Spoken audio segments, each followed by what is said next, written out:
A little earlier, we told you about a young girl who went from homeless to a mentor, and there's a possibility she could be the Boys and Girls Club Teen of the Year. Well, we want to introduce you to another teenager who's changing his life.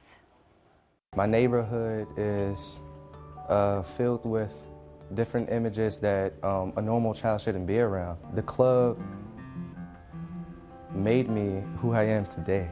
I want to provide more opportunities to underprivileged kids such as myself.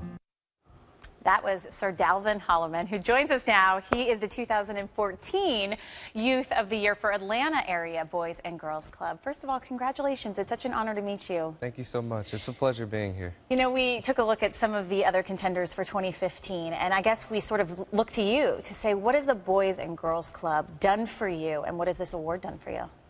The Boys and Girls Club has always been that second home or that shelter for me whenever things got rough. I remember one time my dad became really sick, and the only person that I had to turn to was Mr. Issa, my education director at my Boys and Girls Club, and he helped me get through that. And many of times where I felt as if I had nowhere to go, nowhere to turn to, or I just needed a little advice on something minute, the club would always step there and fill that void. And there are a lot of young people that experience the Boys and Girls Club, but there are very few, in fact only one a year, that gets the award of the Youth of the Year. What do you think about you made a difference for the Boys and Girls Club that you hope to then pass on as you will likely become a mentor yourself? What's funny about the whole award is that I really didn't expect to win. My biggest hope was to just be able to speak on that event night, because the previous year I've run, I wasn't able to speak, and that hurt me more than anything, more than winning. And this year I really took a different approach. I wanted to help the other contestants as much as I can, because we were like a family. And when they called my name, I was so shocked.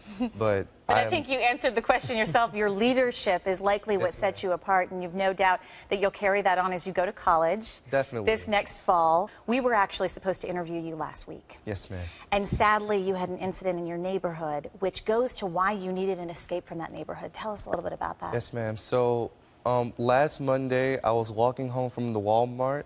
There was 3 guys on one side of the street, about 7 on the other, walking the opposite way as me, and I noticed that the 3 guys turned back and looked at me. And I was currently on the phone with one of my friends, and I realized, hey, this isn't looking too good. This isn't a good-looking situation. Let me call you back. So they ended up asking me questions. Where do I live? Where am I from? Do you realize that this is the hood? And they jumped me.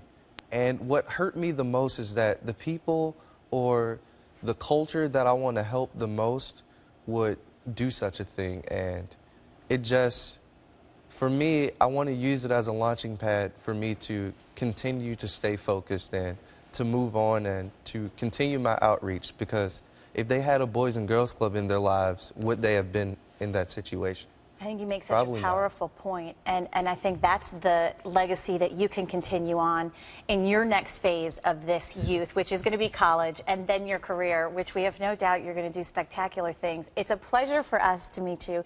Thanks for taking the time and for being, and best of luck to you and everything that you do. Thank you for having me.